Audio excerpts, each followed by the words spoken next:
Hello అండి, అందరూ ఎలా ఉన్నారు? బాగున్నారా? నేనైతే బాగున్నాను. ఈరోజు ఈ వీడియోలో అయితే మాకు ఇంటి దగ్గర అమ్మవారికి అయితే సారీ అయితే పట్టుకెళ్తున్నాము. పట్టుకెళ్ళడం కోసం ఒక రోజు ముందు రోజు అనమాట. అంటే అనుకోకుండా అయితే ప్లాన్ చేసుకున్నాము. ఇంకా నా దగ్గర 2 చీరలు అయితే ఉన్నాయి అమ్మవారికి పెట్టేవి.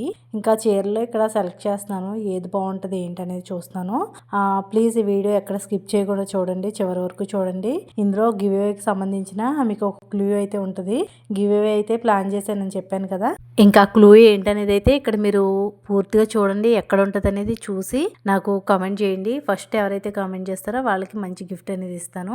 ఇంకా వీడియో చూస్తూ ఉండండి. అలాగే నేను వీడియో అయితే కంటిన్యూ చేస్తాను. ఇక్కడ అయితే అమ్మవారికి అయితే ఈ శారీ అయితే సెలెక్ట్ చేశాను. అంటే అమ్మవారికి రెండిట్లో ఏదో ఒకటి బాగుంటది. కాకపోతే మా కాలనీలో అమ్మవారికి ఏంటంటే ఎక్కువ ఎరుపు రంగు అనేది కట్టలేదు. ఇంకా నేను ఎరుపు రంగు ఎప్పుడు అమ్మవారికి కడతాను చూడలేదు కదా అనేసి ఆ శారీ అయితే పట్టుకెళ్ళి ఇచ్చాము పంతులు గారికి ఒక రోజు ముందు నైట్ అనమాట. ఇచ్చేస్తే అమ్మవారికి అయితే చక్కగా పంతులు గారు చీర అయితే అమ్మవారికి కట్టేశారు. చూసారు కదా అమ్మవారు ఎంత నిండుగా కనిపిస్తున్నారో. మేమైతే ఆషాఢం ఇంకా 2 రోజులు వెళ్ళిపోవద్దు అనిపించుకుని అయితే, అంటే బుధవారంతో అమావాస్య వచ్చేద్ది మనకి, మంగళవారం అనుకుంటా. ఆ మంగళవారం సారీ అయితే పట్టుకెళ్ళాం. సోమవారం నైట్ అయితే ఇంకా అమ్మవారికి అయితే ఇంకా చీర కట్టి, అలాగే శేకాంబిక అలంకరణకి అయితే ఈ కాయగూరలన్నీ కూడా ఇక్కడ అందరం కలిసి ఇలా దండల కింద అయితే గుచ్చేసాము. అప్పటికప్పుడు అనమాట. అసలు మాకు ఫస్ట్ టైం ఇంకా అమ్మవారిని ఇలా అలంకరించడం అనేది ఫస్ట్ టైము. ఇంకా ఫస్ట్ టైం కదా, ఇంకా అందరం కలిసి చక్కగా కబుర్లు చెప్పుకుంటూ అమ్మవారి కోసం అయ్యి మాట్లాడుకుంటూ మేమైతే ఇంకా ఇలా గుచ్చి అయితే మగవాళ్ళు అయితే చాలా హెల్ప్ చేశారు. వాళ్ళకైతే మేము దండలు ఇస్తూ ఉంటే వాళ్ళు అయితే అలంకరణ అయితే చాలా బాగా చేశారు. ఇప్పుడు చూపిస్తాను చూడండి అమ్మవారిని ఎలా అలంకరణ చేశారు అనేది. చూసారు కదా ఎంత నిండుగా అయితే అలంకరణ చేశారని. చాలా బాగుంది. మేమైతే బయటికి వెళ్ళినప్పుడే చూస్తాము. ఆ గుడికి ఈ గుడికి వెళ్ళినప్పుడు అక్కడ బయట అమ్మవారిని చూస్తాం ఇలా అలంకరణ చేసినప్పుడు.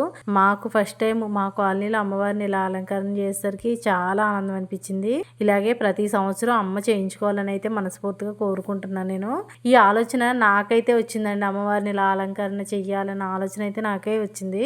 ఇంకా మా కాలనీ వాళ్ళకి చెప్పాను అనమాట, ఇలా అలంకరణ చేద్దామనేసి. అంటే వాళ్ళందరూ కూడా ఒప్పుకున్నారు. ఇంకా అప్పటికప్పుడు వచ్చి అందరం కూడా ఇలా డెకరేషన్ అది చేసి చూసారు కదా గుడి అంతా కూడా ఇలా కాయగూరలతో అయితే నింపేసాం ఇంకా రోజంతానే. అసలు అయితే మాకు వెంకటేశ్వర స్వామి గుడి అండి. గుడి పక్కనే అమ్మవారు ఉంటారు, ఇటు పక్క వినాయకుడు ఉంటారు. ఇంకా అలా అయితే అమ్మవారికి డెకరేషన్ అంతా చేసేసి ఇంకా అక్కడ అంతా కూడా గుడి దగ్గర శుభ్రం చేసేసి ఇంటికైతే వచ్చేసాము. ఇంటికి వచ్చేసరికి 11:30 ఆ టైం అయితే అయింది. ఇక్కడైతే ఏమైనా వండుకుని పట్టుకెళ్తే బాగుండు కదా అని అనిపించింది. ఇంకా ఆల్రెడీ బయట అయితే స్వీట్ అయితే ఆర్డర్ ఇచ్చాము. ఏమేమి ఇచ్చాము అనేది అయితే మీకు అది కూడా చూపిస్తాను. ఇక్కడైతే బూర్లు అనమాట వేద్దామనేసి అనుకుంటున్నాను. సరే నేను ఎప్పుడు బూర్లు వేయలేదు, ఎలా ఉంటది ఏంటి, ఎలా వస్తుంది ఏంటి అని ఒక ఆలోచనతో నానబెట్టినా వద్దా పప్పు అని అయితే ఆలోచిస్తున్నాను. ఇంకా ఇలా కుదరదు, ఇంకా ఆలోచిస్తే పని అయ్యేలా లేదు. ఏదైతే అది అయింది. ఫస్ట్ టైం అయినా మనం అలవాటు చేసుకుంటేనే కదా మనకు అలవాటు అవుద్ది అనేసి ఇంకా పప్పు అయితే నానబెట్టేసాను ఇంకా ఫైనల్ చేసుకుని. అలాగే ఇక్కడ ఆయిల్ ప్యాకెట్స్ కూడా ఇంట్లో లేవు. ఇంకా ఆయిల్ ప్యాకెట్లు కూడా తెప్పించాను. ఇంకా కొన్ని సామాను ఉంటే అవి కూడా తోమేసుకున్నాను. దీంతో పాటు మినపప్పుతో పాటు శనగపప్పు కూడా నానబెట్టేసాను. ఎందుకంటే నేను నానబెట్టేసరికి 12 అయింది. ఇంకా అలారం అయితే 3 గంటలకైతే పెట్టుకున్నాను. పొద్దున్నే లేచి అందరికన్నా ముందు నేనే గుడికి వెళ్ళిపోవాలన్న ఒక ఆలోచనతో అయితే టైం పెట్టుకుని అయితే పడుకున్నాను. ఇంకా పడుకున్నానే కానీ ఎక్కడ నిద్ర పట్టదు కదా, ఎక్కడ తెల్లారిపోద్దా, ఎక్కడ మెలకు రాదా అనేసి ఒక టెన్షన్ అనమాట. నాకు ఇలాంటివి ఏమైనా ఉంటే అసలు నిద్ర పట్టదు నైట్. ఇంకా అస్తమానం లెగుస్తూ ఉంటాను. ఇంకా అలా అలారం మోగకుండా నేనే లేచిపోయాను. ఇంకా లేచి ఇల్లంతా కూడా శుభ్రం చేసేసుకుని బ్రష్ చేసి స్నానం చేసేసి రెడీగా ఉన్నాను. ఈలోపు వర్షం అనమాట. వర్షానికి కరెంటు పోయింది. అప్పుడే అంతకుముందే కరెంటు 4 టైంకి తీసేసాడు. ఈలోపు వర్షం వల్ల ఇంకా కరెంటు కాస్త చాలా లేట్ అయిపోయింది. నేను ఈలోపు పప్పు అయ్యి కూడా కడిగేసి పక్కన పెట్టుకున్నాను. కరెంట్ రావట్లేదు ఎంతసేపటికి. ఏం చేయాలా ఏంటి అనేసి ఇంకా ఫోన్ ఇచ్చుకుని అయితే బయటకు వచ్చాను. ఇలా తెల్లవారుతుండగా చూసి ఎన్ని రోజులైందండి. మా పిల్లలు బాక్సుల టైంలో లేచేదాన్ని. అప్పుడు స్కూల్కి వెళ్ళే టైంలో నేనైతే 4 గంటలకి లేచి తెల్లారకుండా వాళ్ళకి బాక్స్ రెడీ చేసేదానండి. ఇప్పుడు కాలేజీలో హాస్టల్ వల్ల నాకు బాక్సుల హడావిడి అయితే లేదు. కానీ ఏమైనా సరే అప్పుడు రోజులే బాగున్నాయి నాకైతే. అప్పుడు 4 గంటలకు లేచి పిల్లల్ని చక్కబెట్టుకుని పని అంతా చేసుకునేసరికి 10 టైం అయ్యేది. చక్కగా ఆ రోజులే బాగుండేవి. ఇప్పుడు కూడా మా పిల్లలతో అదే అంటాను, మళ్ళీ మీరు చిన్నగా అయిపోయినరా, మళ్ళీ బాక్సులు పెట్టే అవకాశం వస్తుంది నాకు అని అంటూ ఉంటానండి. వాళ్ళేమో నవ్వుకుంటూ ఉంటారు. ఇంక సరిసర్లేండి, ఎన్ని అనుకున్నా అయిపోయిన రోజులు అయితే తిరిగి రావు కదా. ఇక్కడ శనగపప్పు అయితే నానిపోయింది కదా అని శనగపప్పు ఉడకబెడుతున్నాను. కరెంట్ వచ్చేలోపు శనగపప్పు అయితే ఉడికిపోతే కనుక ఇంకా పూర్ణం చేసి పక్కన పెడదామనేసి ఇంకా గ్రైండర్ అయితే కడిగి పెట్టేశానండి. రెడీగా అయితే పెట్టాను. ఇంకా కరెంట్ అయితే రాలేదు. ఇంకా శనగపప్పు అయితే ఉడికిపోయింది, అది కూడా పూర్ణం చేసి పక్కనైతే పెట్టేశాను. ఈలోగా ఇంకా కరెంట్ అయితే వచ్చిందండి. ఇంకా అనుకోకుండా ఇంకా బూర్లు అయితే వేసేసాను. ఇంకా వీడియో తీయలే. అప్పటికే మేము 8 గంటలకల్లా గుడి దగ్గరికి అయితే వెళ్ళిపోదామని అయితే అనుకున్నాము. అప్పటికే బ్యాండ్ వాళ్ళు వచ్చేసి రెడీగా అయితే ఉన్నారండి గుడి దగ్గర. కానీ లేట్ అయితే అయిపోయింది, చాలా లేట్ అయిపోయింది కరెంట్ పోవడం వల్ల. ఇంకా కరెంట్ వచ్చింది, నేను పిండి రుబ్బేసి ఇంకా బూర్లు అవి కూడా వేసేసాను. ఆ వీడియో అయితే తీయలేదండి, ఎందుకంటే ఇంకా అప్పటికే చాలా లేట్ అయిపోయింది. ఇంకా వీడియో తీస్తూ కూర్చుంటే అది కాస్త 12 అయిపోద్ది అనేసి ఇంకా వీడియో అయితే తీయలేదండి. అప్పటికే పప్పు గ్రైండర్ లో వేస్తూ ఉండగా కరెంట్ ఇస్తున్నాడు తీస్తున్నాడు ఇంకా అలా అయితే జరిగిపోయింది. ఇంకా బూర్లు అయితే వేసేసాను ఫైనల్ గా. నాకు రావు అంటేనే బూర్లు అయితే వేసానండి. చూడడానికి పట్టుకోవడానికి కూడా చాలా బాగున్నాయి బూర్లు. మరి టేస్ట్ అయితే ఎలా ఉన్నది అనేది నాకైతే తెలియదు. అక్కడికి వెళ్ళిన తర్వాత ప్రసాదం కింద బూర్లు అయితే పంచి పెడతాం కదా, వాళ్ళని అడిగి అయితే చెప్తాను టేస్ట్ ఎలా ఉందనేది. అలాగే తోపుపిండి ఉంటే టిఫిన్ కి పునుగుల కింద అయితే వేసేసాను. ఇంక ఇవన్నీ కూడా తొందరగా అయితే సర్దుకోవాలి. ఇంకా ఇప్పటికి గుడి దగ్గరికి వెళ్ళకపోతే ఇంకా నాకు ఫోన్ల మీద ఫోన్లు వస్తూనే ఉంటాయి. ఆయిల్ అయితే బూర్లు అయితే ఒక 3-4 చీదేసినాయండి. ఇంకా పూర్ణం అంతా బయటకు వచ్చేసి ఆ పూర్ణం ఏమి ఇలా అయిపోయింది, నల్లగా మాడిపోయినట్టుగాని. ఇప్పుడు ఆయిల్ అంతా కూడా చల్లారిన తర్వాత దాన్ని అయితే వడకెట్టి ఒక డబ్బాలోకి తీస్తాను. అలాగే ఇంకా ఇక్కడ తోపుపిండి ఉంటే అది కూడా ఒక బాక్స్ లోకి అయితే తీసేసానండి. సాయంత్రం టిఫిన్ కి, రేపు పొద్దున్న టిఫిన్ కి అయితే వచ్చేస్తుంది అనేసి ఇంకా ఫ్రిడ్జ్ లో అయితే పెట్టేశాను. ఇక్కడైతే ఈ బిందెడు బూర్లు అయితే రావాలని అనుకుంటున్నాను, కానీ బిందెడు అయితే రాలేదండి. సగానికి అయితే వచ్చిన ఒక 10 బూర్లు తక్కువ బిందెకి.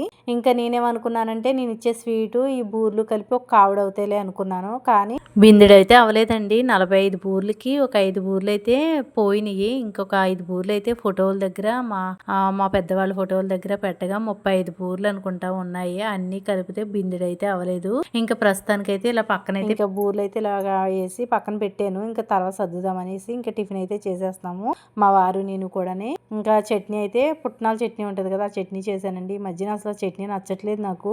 అంటే ఎంత బాగా చేసినా కానీ టేస్ట్ అయితే రావట్లేదు. ఇది వరకు ఉన్నంత టేస్ట్ అయితే లేదు చట్నీ అయితే. ఏంటో ఎందుకో తెలియట్లేదు. నేను చేస్తేనే ఇలా ఉందా, అందరూ చేస్తే ఎలా ఉంటుందా అనేది కామెంట్ చేయండి. అందులోకి నేను కొబ్బరికాయ కూడా వేసి చేస్తాను, కారంగా కూడా చేస్తాను. అయినా చట్నీ అనేది టేస్ట్ ఉండట్లేదు. నేను చేసిందే కాదండి, బయట టిఫిన్ తిన్నా కానీ ఆ టేస్ట్ అనేది ఉండట్లేదు చట్నీ ఎందుకో మరి. ఇంక ఇక్కడైతే చట్నీ అయితే వేసుకుని ఇంకా టిఫిన్ అయితే తినేసాము. ఇక్కడైతే ఇంకా సారికి అన్ని రెడీ చేసుకున్నాను. ఇదిగోండి నేను బయట ఇచ్చిన స్వీట్స్ అంటే చనివిడి అయితే పురమాయించాను బయట. ఈ బిందులో 6 కేజీలు అయితే పట్టిందంటండి చనివిడి. అలాగే 1 కేజీ స్వీట్ అయితే తెప్పించాను. ఇంకా నేను వేసిన బూర్లు అయితే క్యాన్లు అయితే వేసేసాను. ఇంక ఇవన్నీ పట్టుకుని అమ్మవారికి ముందే చీర ఇచ్చేసాను కదా. ఇంకా జాకెట్ ముక్క, గాజులు, అరటిపళ్ళు ఇవన్నీ పళ్ళులో పట్టుకెళ్ళి ఇంకా కాలనీ అంతా కూడా ఊరేగామండి ఆ రోజు బ్యాండ్ అయితే పెట్టుకుని. కానీ వీడియో తీయాల్సింది, నేనైతే ఫోన్ పట్టుకెళ్ళలేదు. అంటే 2 చేతుల్లో 2 ఉన్నాయి, ఇంకా పట్టుకోవడానికి కూడా లేదు, ఫోన్ తీయడానికి కూడా. ఇంకా అలా ఊరేగేసి అయితే దేవుడి దగ్గర అయితే అమ్మవారి దగ్గర పెట్టేసాము. ఇంక ఇక్కడ దండం పెట్టుకుంటాం. ఏమైనా తెలిసి తెలియని తప్పులు ఉంటే క్షమించమ్మా, ఇదే ఫస్ట్ టైం కదా అని ఇంకా దండం పెట్టుకుని వచ్చిన వాళ్ళందరికీ కూడా ఇంకా అందరికీ స్వీట్లు అయితే వేసి ఇచ్చేసాము. ఇంకా నేను పట్టుకెళ్ళిన ప్రసాదం బూర్లు అయితే అందరికీ ప్రసాదం కింద అయితే పంచిపెట్టాను. అందరూ తిని చాలా బాగున్నాయని అన్నారు. ఫస్ట్ టైం చేసినా బాగా చేసావని అన్నారు. నాకు చాలా బాగా అనిపించింది. ఇంకా బూర్ల కోసం ఎవరిని ఆన్లైన్లో అడగక్కర్లేదు.